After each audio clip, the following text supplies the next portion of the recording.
Vendredi 3 mars 2023, mesdames et messieurs, ravi de vous retrouver pour les éditions de ce 13h. Le Nigeria a un nouveau président élu à l'issue d'une élection très disputée. Patrice Talon, dans un message sur sa page Facebook, félicite le nouveau président citoyen de ce pays. Les détails dans la suite de cette édition. La répression dans le cadre de la lutte contre la pollution sonore au Bénin, surtout celle orchestrée par les maisons de Dieu, entre dans sa phase active dans exactement 2 semaines selon certaines indiscrétions. Face à cette situation, quelques pasteurs et fidèles se sont prononcés à nos micros. Les détails dans la suite de cette édition. Nous recevrons également en deuxième partie le rédacteur en chef pour le décryptage de l'actualité. Et puis, hors de nos frontières, en Côte d'Ivoire, le parti de l'ex-président Gbagbo dénonce des intimidations et des arrestations abusives des membres de la direction du parti, le Parti des peuples africains, Côte d'Ivoire. C'est tout pour le sommaire, le développement dans quelques instants.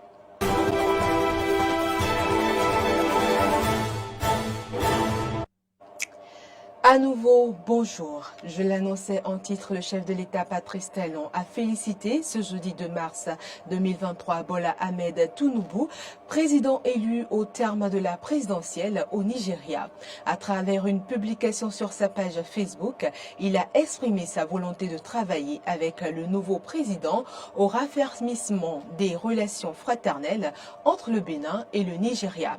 Patrice Talon dit par ailleurs être convaincu qu'avec le nouveau président, le Bénin et le Nigeria écriront ensemble les pages d'une coopération fructueuse au bénéfice des deux peuples. Dans son message, il a aussi formulé ses vœux de paix et de prospérité pour le Nigeria et a souhaité au nouveau président ses vœux de santé et de succès dans ses fonctions. Répression très prochaine des bruits dans les églises. Comment les hommes de Dieu appréhendent-ils la situation? Une équipe de la rédaction s'est rapprochée de certains hommes de Dieu. Écoutons-les, ils sont au micro de Arthur Rouendo. La décision du gouvernement par rapport au bruit que nous rencontrons aujourd'hui, en tant que serviteur de Dieu, il est important de voir la portée spirituelle de cette décision. La portée spirituelle de cette décision. Pourquoi? Parce que, vous voyez, le gouvernement qui est là, ils sont établis par notre Dieu. Et quand nous prions pour eux, Dieu les utilise. Les bruits que nous observons aujourd'hui dans nos communautés chrétiennes, leur portée spirituelle se situe à 2 niveaux. Il y a des bruits qui viennent du diable satanique, charnel du monde, qui n'a pas sa source de Dieu. Il y a aussi des bruits qui viennent de Dieu. Si Dieu il veut régler les choses, canaliser les choses, c'est la seule personne que Dieu peut utiliser pour pouvoir canaliser, c'est le gouvernement. Parce que c'est à lui qu'il a donné l'autorité de gérer la nation.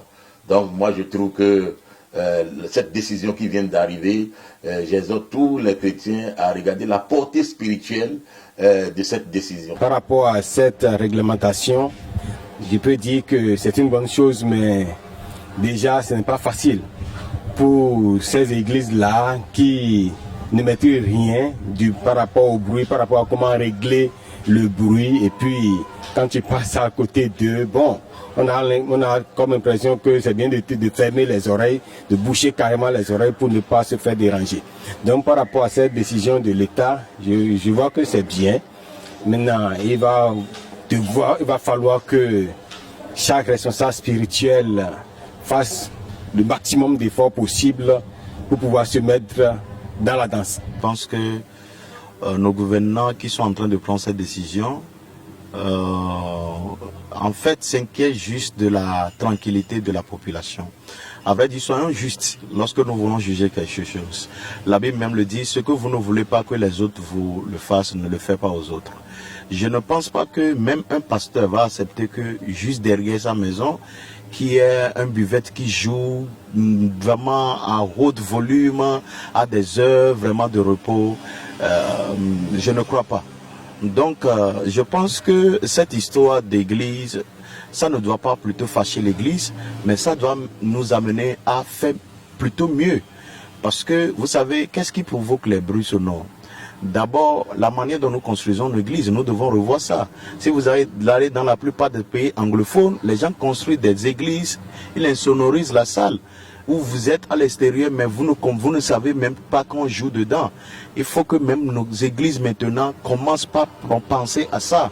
Vous comprenez, nous devons quitter la médiocrité et quand nous voulons construire de l'église, nous appelons les architectes qu'il faut. Aujourd'hui, les gens croient que tout ça là, ça coûte cher. Aujourd'hui, ça ne coûte pas cher. Il suffit d'avoir des bonnes personnes et d'avoir des bons conseils qu'il le faut. Vous comprenez? Et maintenant, je sais que beaucoup d'églises ne sont pas encore construites, sont sous la patame et tout et tout. Il faut juste diminuer le volume. Et ça aussi doit amener l'église à voir le son. Qu'est-ce qui amène les sons à créer aussi? C'est des fois, quand vous n'avez pas les bons instruments, vous comprenez, là, on est obligé de pousser le volume à fond. Et nos jeunes musiciens, tout le monde veut faire la démonstration juste et tout. Ouais, le pasteur doit régulariser toutes ces choses dans l'église. On peut avoir petite somme, mais avoir des instruments qu'il faut. Aujourd'hui, avec les venus de France et tout, vous n'avez pas besoin d'acheter des choses qui vont faire 3 mois et gâter et pousser le volume à fond. Il faut avoir des bons techniciens. Aussi, le réseau des femmes élues locales d'Afrique dispose désormais d'une section au Bénin. Le Réféla Bénin a été officiellement installé ce mercredi à Cotonou. Le premier vice-président de l'Association nationale des communes du Bénin a présidé la cérémonie d'installation. Clémence Tonoucoin pour le compte-rendu. L'installation du réseau des femmes élues locales d'Afrique, chapitre Bénin, témoigne du renforcement du leadership politique féminin au niveau local. Le Réféla Bénin se donne pour mission d'œuvrer pour une meilleure prise en compte des préoccupations des femmes et pour l'égalité du genre dans tous les domaines de la vie locale au Bénin. Sa présidente, consciente de ce que leur désormais appartenance au réseau panafricain Réféla est un avantage, implore le soutien de la présidente Afrique du réseau pour réussir la mission qui leur incombe. Il n'est point besoin de rappeler que le Réféla est un véritable ciment qui unit durablement les associations nationales de femmes élues et qui représente en même temps une plateforme de recherche et de co-construction de l'épanouissement global des femmes engagées en politique. Madame la Présidente, les femmes membres du Réféla Bénin comptent beaucoup sur votre appui pour réussir sa mise en route institutionnelle et le lancement de ses premiers chantiers d'activité. Ainsi, très rapidement, notre chapitre se positionnera sur les grands sujets et participera pleinement à l'animation des débats initiés au plan régional et international. La cérémonie a été l'occasion de présenter aux femmes élues locales, membres du Réféla Bénin, le réseau africain dont elles font désormais partie. L'invite de la présidente Afrique à leur endroit est de travailler de concert avec les différents partenaires pour l'atteinte des objectifs. I will urge you to be proactive. Je vous assure que le Réféla s'assure pour être vraiment visible et je vous demande donc de travailler à l'atteinte de cet objectif. Donc à créer une visibilité et à travailler extrêmement dur pour gagner la confiance de nos partenaires au développement qui s'assure que le soutien nous soit donné et que l'impact soit réel dans les populations. Soyez proactifs et ne leur fermez pas les portes. Le message du premier vice-président de l'Association nationale des communes du Bénin, ANCB, à l'endroit des membres du Réféla Bénin est sans embâche. Saisis les opportunités qui leur sont offertes pour que d'ici 2025, le Réféla Bénin occupe une place de choix dans la défense des intérêts des femmes au Bénin. Cette cérémonie officielle d'installation du chapitre Bénin du Réféla marque un tournant décisif dans l'ouverture de votre réseau au monde et dans la captation d'opportunités pour la concrétisation de votre vision qui est de faire d'ici 2025 du Réféla Bénin une organisation influente, très engagée dans la défense des intérêts des femmes et des couches marginalisées et innovatrice dans sa contribution au renforcement du leadership politique féminin au niveau local. Notons que le Réféla Bénin fait partie intégrante de l'Association nationale des communes du Bénin, ANCB. Ces instances ont un mandat de 3 ans renouvelable. Un autre problème social, les habitants de Sekandji, un quartier périphérique de Sema, Kouji, ont difficilement accès à l'eau courante. Cela fait plusieurs mois déjà que la situation perdure. À bout de souffle, la population crie au secours. Plus de précisions dans ce reportage de Grace à Valigui. C'est tout un calvaire que les habitants de Sekandji sont obligés de vivre depuis un moment. Depuis 3 mois, c'est devenu criant. Même ma modeste personne chez moi, je n'ai plus d'eau. Je crois que ça fait près de 2 mois que je n'ai plus d'eau dans mon robinet. À chaque coucher du soleil, il faudra se priver du sommeil et guetter les premières gouttes d'eau qui vont sortir du robinet.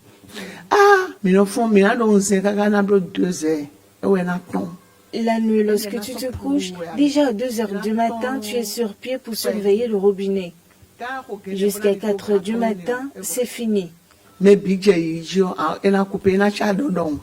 peine quelques gouttes sortent.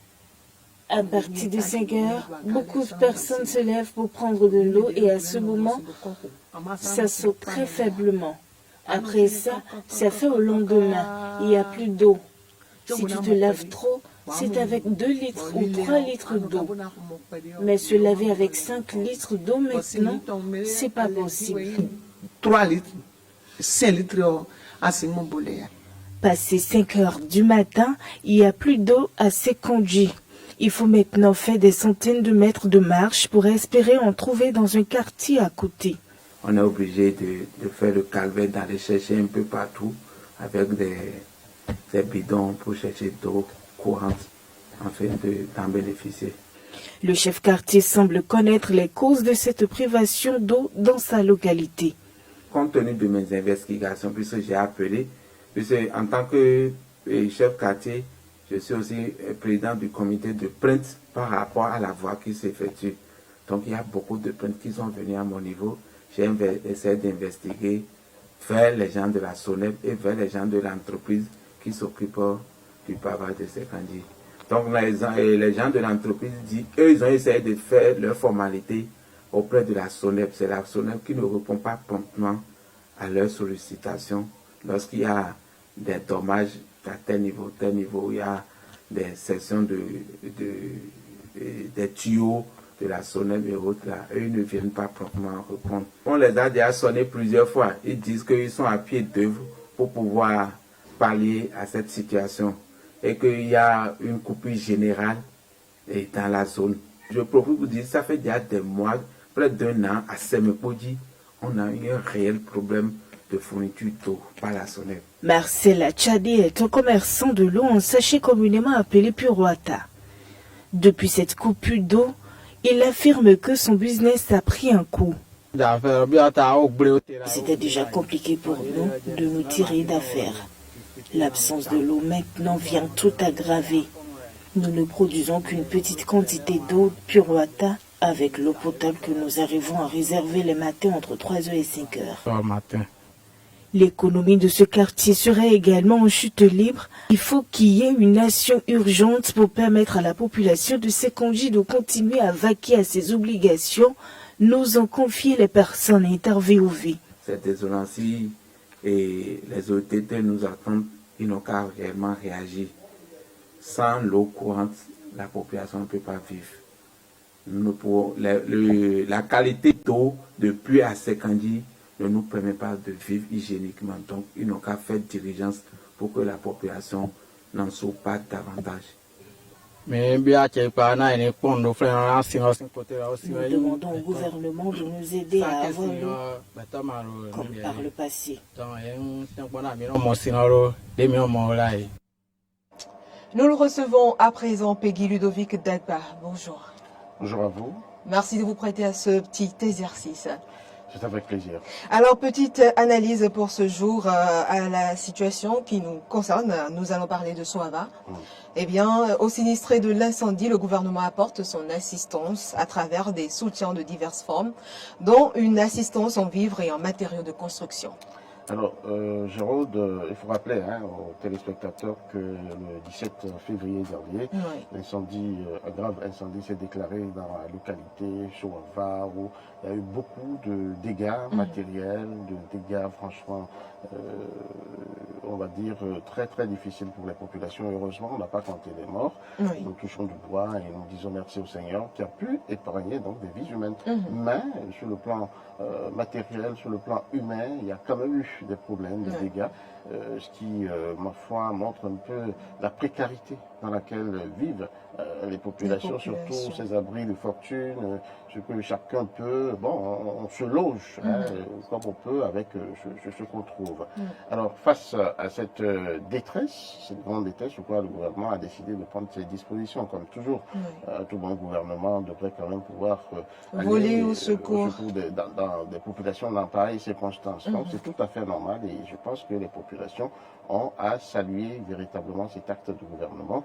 Et pas seulement le gouvernement, selon nos investigations, il y a eu quand même des personnes de bonne volonté, il y a eu des gens, quand même des autorités locales aussi, qui ont pu faire ce qu'ils peuvent, qui des habits usés, des vivres et autres. Donc, le gouvernement, oui. Oui, c'est une bonne nouvelle, mais la polémique autour de ces sinistrés, c'est que certaines langues disent que comme c'est pas les élections, on n'a pas vu les hommes politiques voler à leur secours, on n'a pas vu ces personnes venir faire des dons comme souvent on a l'habitude. C'est vraiment le moment de dénoncer cette façon de fonctionner dans notre pays où on préfère attendre la détresse, venir un peu commercialiser la détresse des populations. C'est le moment vraiment de dénoncer ces politiciens véreux qui montrent véritablement que ce n'est pas la vie des populations qui les intéresse, mais comment faire pour se voir, montrer quand même que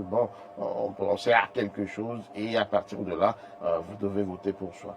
Je crois qu'il faut vraiment que les populations sachent désormais qui est qui, lire dans les actes.